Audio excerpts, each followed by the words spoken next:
दावोसच्या world economic फोरमचा कार्यक्रम जो आहे त्या कार्यक्रमासाठी आत्ताच मी झुरिक येथे विमानानं उतरल्यानंतर महाराष्ट्रामध्ये शिवसेनेचे नेते संजय राऊत यांनी माझ्याबद्दल जे वक्तव्य केलं ते मी बघितलं देखील आणि ऐकलं देखील।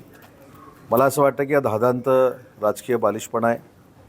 राज्याचे माजी मुख्यमंत्री आणि विद्यमान उपमुख्यमंत्री एकनाथ शिंदे साहेबांनी जो उठाव केला त्या उठावामध्ये मी सामील होतो आणि त्याचमुळं मला राज्याचं दोनदा उद्योगमंत्री पद मिळालं याची मला पूर्ण जाणीव आहे आणि म्हणून अशा एका सर्वसामान्य नेत्यानं माझ्या राजकीय जीवनामध्ये मला घडवण्यासाठीचे प्रयत्न केलेले आहेत ते मी कधीही विसरू शकत नाही आणि माझे आणि एकनाथ शिंदे साहेबांचे संबंध हे राजकारणाच्या पलीकडचे आहेत।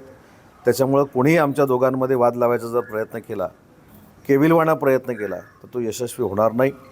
आणि याच पार्श्वभूमीवर विजय वडेट्टीवार देखील काहीतरी बोलले असं मला कळलेलं आहे।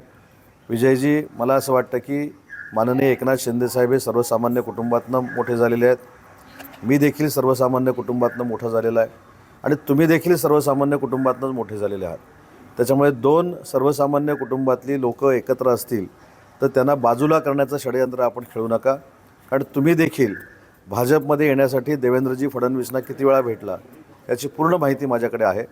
परंतु मी काही राजकीय एथिक्स पाळतो आणि राजकीय एथिक्स पाळत असल्यामुळं मी कधी वैयक्तिक बदनामी करत टीका करत नाही। म्हणून तो एखाद्या सर्वसामान्य कुटुंबातल्या राजकीय कार्यकर्त्याला संपवण्यासाठी असं फालतू षडयंत्र कोणी करू नये हीच माझी सूचना आहे।